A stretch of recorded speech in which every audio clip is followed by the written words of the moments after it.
Hello and welcome everyone to the Hot Slice. I am creative director Josh Count. Along with me today, we got the full crew: executive editor Denise and editor-in-chief of Pizza Today magazine, Mr. Jeremy White. Hello, gang. Hello. Hey guys. Is everyone getting caught up on their sleep and getting back adjusted to the Eastern time zone after Pizza Expo? No, not yet. But you know what? I am what we will call good tired. Like it was such a good show that I am good exhausted from it, which is a great thing because we just had an amazing Pizza Expo. Yeah, you expend a lot of energy there, but you also get full of a lot of energy of Yeah. positive vibe, good vibes from everyone there, and this year was spectacular. So yeah, Yeah. Yeah, And as you soon know as you what? walked in, you could feel the buzz. It was like palpable in the air, and it was just different. It was good. yeah, Yeah, it was just such a big show. So many people, and I'm going to tell you what, so many people approached us about the hot slice. Like they would hear my voice and they'd turn around and tap me and be like, "Hey, you're on that podcast." And I'm like, "Yeah." That's so fun. But but so we did a lot of interviews. The most interviews I think we've ever done on show site, almost 20. So yes, we talk to a lot of operators, and mind you, we have a lot of other roles that we have to do at the show. So to get in that many interviews was really awesome. I'm going to tell you that the people we spoke with, uh, a wide range of folks. I just loved the energy they brought and just hearing their stories. Everybody had something new and different to talk about. So it's not just going to be, where you hear about people's expo experience because we're talking about their operations. We're talking about how they got started, why they got in the pizza business, what's happening with their business, what are some challenges that they're finding. So we got a really good take on what's happening right now in the pizza industry. this is a great opportunity to find people that aren't on our radar that Yeah. that Yeah. we don't associate with from day to day, so or hear about. So this was the perfect opportunity for them to come up to us, say, "Hey, we want to jump on the podcast," and they were doing that, and we were so happy.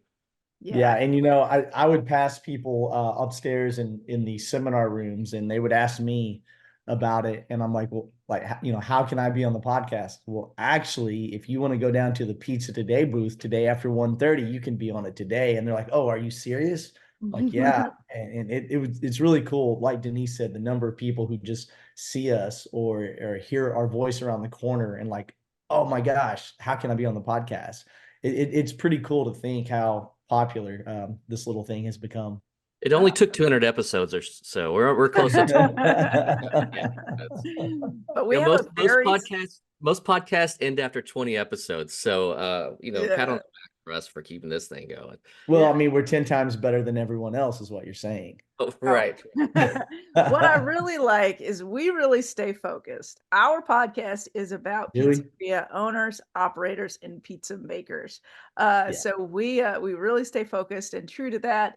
And I think that resonates with people because they know that they're going to hear about something that's relevant to them. So that's what I'm excited about. And if you're listening to us on audio, we do have a YouTube version where you can see our beautiful faces and whoever we're interviewing. So please subscribe to us on YouTube, Pizza Today Magazine, and leave comments, and leave comments on our podcast platforms. So that helps the podcast rise in the rankings quite a bit. Yeah, Yeah. Josh, you're right. I'm feeling a little rough today. I came back from Vegas a little under the weather, but we're not radio people. We're TV people. We're too pretty to just hear our voices. So you definitely need to watch us. Yeah, absolutely. And hey, if you're listening or watching and you're like, hey, I need to be on the podcast, you can reach out to us on social. You can also reach out to me at dgreer, DGREER at pizzatoday.com. And then we'll see if we can get you on. So when I was over there doing interviews, I tried to set it up a little differently this time to make it easier on Katie, as she as our sound engineer has to go through and edit everything. So I try to make it easier. And so for the next several weeks on the Hot Slice podcast, we're going to be doing interviews with operators from Pizza Expo. So you're going to hear a little noise in the background, a lot of environment ambiance, if you will, from the show. But what you also see is we're letting the operators introduce themselves. So you're going to hear them say their name, pizzeria, and their location. So we're going to let them introduce themselves. So you may not hear us too much, except for when we're doing the interviews, which I loved. It was so much fun to interview everyone. Right. It's all about the operator and sharing their story and sharing their insights and their wisdom. So yeah, I loved the way you set it up this year, Denise. Yeah, absolutely. Well, I think, okay, so we kind of wanted to make the first one. So we're going to roll out the first episode, and it's actually an Irish operator. So we'll jump into him. But he tells a story, and I'm going to give you a little preface of why we're having him go first, because there's a tie-in to our keynote at Pizza Expo. John Arena, there's a story about pizza's movement in Belfast and how it was started by the one and only John Arena. So, oh wow! yeah, I cannot wait to hear that. That's why we wanted to jump off with this one by itself, because it's a little longer episode, because we're talking about the pizza movement going into Belfast. But yeah, so dig in, listen, and then enjoy the next couple of weeks. It's also just a little bit late, but it's a good St. Patrick's Day episode as well. So we got yeah, a little late St. Patrick's Day episode. All right, enjoy everyone. Cheers.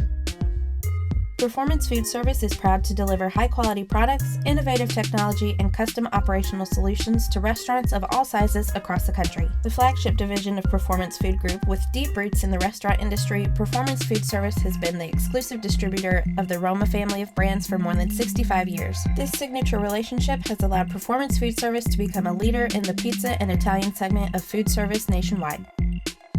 Hey, how's it going? I'm Ciaran Kelly from Pizza Guyz in Belfast. That is awesome. So, Belfast, Ireland, by the way. Belfast, Ireland, yes. Okay, so you came a very long way to attend Pizza Expo. Yeah. Why? Why'd you fly across the Atlantic and across the U.S. to come to this show? I've always been fascinated with pizza from I was 17, been in the business from then. And I've always wanted to come across and see, what they're doing different across in America and, Italy and wherever else. So 4 years, I think I came to my first expo, and I was just fascinated. What we do back in Belfast is great, but we're always looking just to stay ahead of the curve, see what the new trends are, and just trying to really keep perfecting our craft within the pizza business. We want to sort of be trying to lead the way about creating the perfect pizza experience as much as we possibly can, and to find that with our stores that we're nearly there, but there's still a long way to go. And you and I kind of discussed this before the podcast, but I think there's a lot of preconceived notions that an international pizzeria may not have the same, items or the same style of pizza that we have here. But tell me about your concept, because you're very much a U.S. style pizzeria. Yeah, and there's probably a bit of a story and a reason behind it. Okay. We think obviously because it's from the other side of the world that it's going to be completely different. But when I came to the expo 3-4 years ago for the first time, I got speaking to, I would say the leading guy in our industry is John Arena. Yes. And such a lovely, lovely guy. And I got chatting to him. He was fascinated. Oh, you're from Belfast? And he was thinking for a second, and he went, I know a couple of guys from Belfast. And I was like, oh, okay. And it came about that he was the guy that was responsible for helping the two guys out that have owned and operated Belfast's longest serving pizza joint called Capers Pizza Belfast. Okay, we need to hear the rest of the story because John Arena, our keynote speaker, literally is responsible for bringing pizza to Ireland. That's what we can take from this. To Belfast. To Belfast. Yeah. Oh, tell us more. Yeah. So 40 something years ago, guy William from Capers Pizza Belfast and his business partner. Not too sure what business they were in before that, but they came to America and they seen pizza and they were like, oh, it was like showing fire for the first time to someone, I think. And they had says, wow, we want to bring this back to Belfast. So don't know how exactly they got speaking to John Arena, but that's the guy that helped them out set up the pizza business. So they went out, spoke to John. John, because he's such a nice guy, as you know, he was so full with all his information and his knowledge of sharing it. As far as I know, not only did he share the information, he did like a student exchange with one of his students to Ireland, and one of the guys from Belfast came to Vegas. I think the guy from Belfast definitely got a better deal.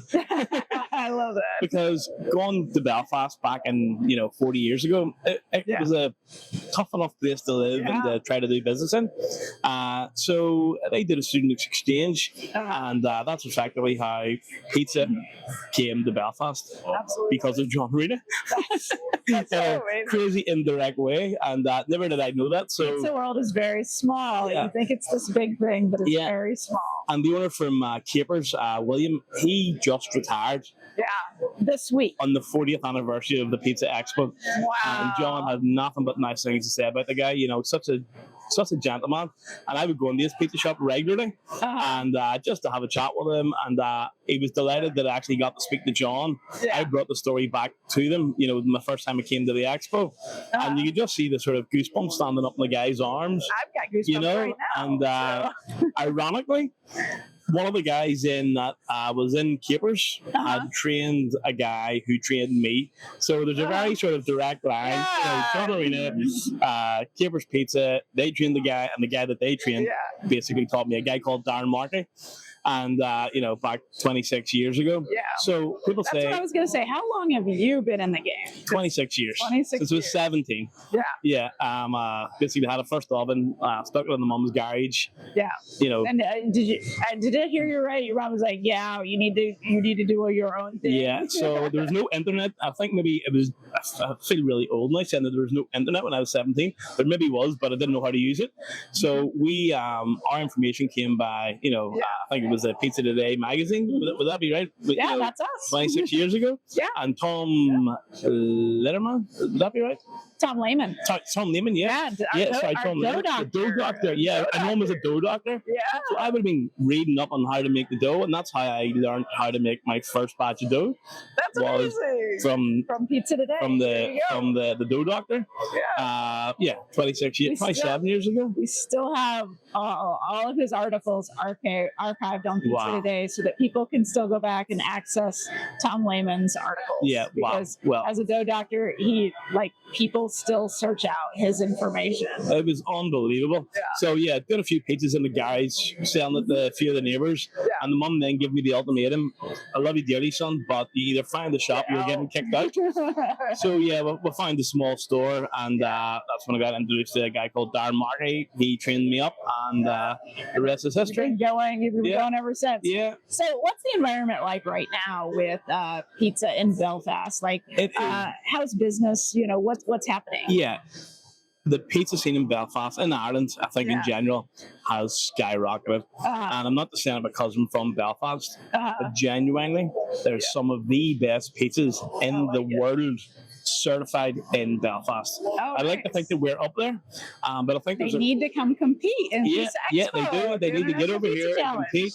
I competed yesterday, and I ranked it at number 55th in the world. Which I was happy enough with. I'll take it all day long. What category did you? The hardest category, Neapolitan. Wow, yeah, Neapolitan is very challenging. So I have to say, I was quite chuffed when I seen 45 Italians below me. Yeah. You know, so yeah, it was a very intense, very tough. That's your first time competing? First time ever competing. That is, hands up. That's huge. I would not have picked that competition. Yeah. It was the only one available. Yeah. So I sort of said, well, what's worse can happen? Little insider trick is, as soon as we launch registration, go in and fill out the forms. Yeah. The traditional, non-traditional cheese slice, those will all fill up like super fast. Yeah. They'll be gone. I was wondering why the Pollen range was still there. You know, but now I know why, because it is so difficult. It is a very strict. difficult. So the fact that I didn't get disqualified, the fact that I was able to complete it, and the fact that I ranked, you know, nearly top 50, I'll take it all day long. Absolutely. Yeah. Well, we are so happy to have you here. What else are you hoping to get out of the show this year? Yeah, I always like to take away at least one or two great ideas, and one of the things there that I'd seen this year that we're going to take back home is might sound quite simple, but we do a lot of collections in our store and have some real cool technology at this show. So we have, whenever a customer comes to our store, traditionally to collect the pizza, it's either sitting somewhere warm, ready in a heat bag. It's a bit everywhere. Where around here they have this designated hot box. You ping the customer their 4-digit PIN number. They come into the store. And they hit the 4-digit. And out comes their pizza. So that's what we're looking to bring back this year. Last year we brought back the XLT pizza oven. So we're now using in all our stores the XLTs. Traditionally it was always, you know, Baker's Prides or, you know, Middleby Marshalls. But coming to this show, I've just seen there's better stuff out there. So there's a guy, Tim White, in England that is probably, if not the best supplier of equipment that I've ever came across. The nicest guy and so professional. But he is the agent for the XLTs. So anybody that's looking at an XLT in Ireland, he's the guy to go to. That's awesome. So, and like, back when we were starting to do pizzas, it wasn't plain sailing. You know, we were in the middle of a bit of a tough enough country to, you know, live in and work in, and we had our challenges with the troubles, but we sort of just persevered. We always sort of seen like pizza was a way to bring people together, and I was always thought, well, people can bring people together. They can bring both sides of the community together, and you know that's part of our ethos still today. Is we're such a community-driven pizza shop, but not one side of the community, all communities. All communities. I love that. Thank you so much for approaching me and sharing your story, because I think our listeners are going to love to hear the story, especially that John Arena brought pizza to Belfast. That's just crazy. Yeah, I blew my mind when I brought, and I didn't actually really know. You know, we went to Scott's Pizza Tour, and we went to John Arena's spot in Metro Pizza, which is fantastic. So I didn't really know how of a high accolade, you know, John Arena actually had within the industry until John Arena. So it's a very interesting story.